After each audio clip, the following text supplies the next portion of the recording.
A report welcomed by Labour, but bad news for many. How much is it going to hurt? The biggest losers following the Chancellor's emergency budget in June, according to a think tank, are the country's poorest.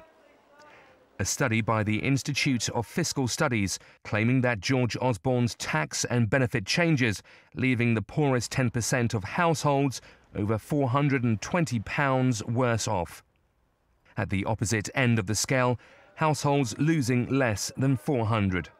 The Treasury claims the report is selective, not accepting the findings.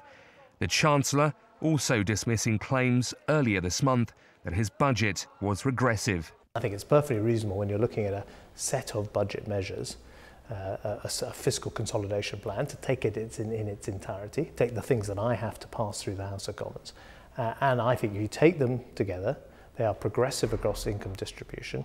And by the way, since you quote the IFS, if you look at measures like VAT on an expenditure distribution, which the Institute for Fiscal Studies happens to recommend you do, it's also progressive on that definition. Labour have seized on the report, with Shadow Work and Pensions Secretary Yvette Cooper accusing the government of carrying out a shocking and unfair attack on children and families. Buoyed by the IFS claims that June's budget was regressive, whereas the tax and benefit reforms announced by the previous government were progressive.